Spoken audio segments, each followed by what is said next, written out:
इस श्लोक में दो बातें बहुत ध्यान देने की हैं। एक तो भगवान कह रहे भाई मेरी कथा कीर्तन की महिमा ऐसी है, चांडाल भी हो वो भी यदि इस कथा कीर्तन का आश्रय लेगा तो तत्काल पवित्र हो जाएगा। उसे पवित्र होने के लिए फिर किसी और विधि अनुष्ठान की आवश्यकता नहीं है। भगवान ने कहा तभी तो मैं विकुंठ कहलाता हूं। पर आगे भगवान ने कहा लेकिन ये पवित्र कीर्ति मुझे आप लोगों की कृपा से ही तो प्राप्त हुई है, इसीलिए आपके विरुद्ध जो आचरण करेगा, भगवान कह रहे चाहे वो मेरी भुजाई क्यों ना हो, अरे उसे मैं तत्काल काट डालूंगा। तो भाई ऐसा भक्तों का भक्त कौन और होगा, ऐसे भक्तों का सेवक और कौन होगा, ऐसा भक्तों का आराधक और कौन होगा। इसलिए भाई सबसे बड़े भक्त भी भगवान ही है, सबसे बड़े सेवक भी भगवान ही है। और मुझे तो ऐसा लगता है कि जीव को अपनी सेवा देकर वस्तुतः भगवान ही जीव की सेवा करते हैं, क्योंकि जीव तो किसी भी प्रकार से सेवा के योग्य है नहीं, सेवा का अधिकारी भी नहीं है और उसमें सेवा करने की योग्यता भी नहीं है।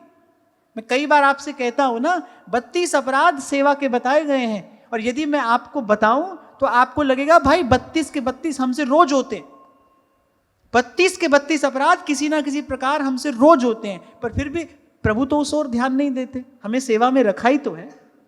आपके सेवक से कोई अपराध हो जाए, आप करते हो उसे क्षमा? बताओ। बड़ा कीमती कांच का बर्तन आपके सेवक से टूट गया, आप क्षमा करोगे? और कुछ नहीं तो भाई डांटोगे, फटकारोगे तो जरूर ना।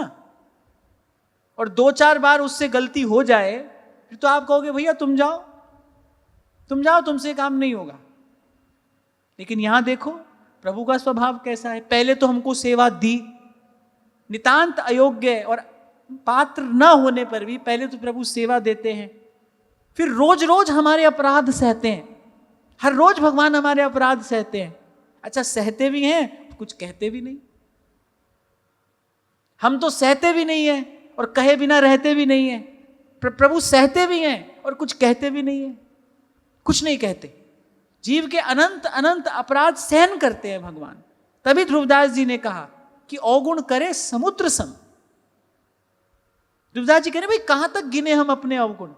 कबीर तो यहां तक कहते हैं क्या मुख ले बिनती करूं, लाज आवत है मोह, तोहे देख अवगुण करूं, कैसे भाऊं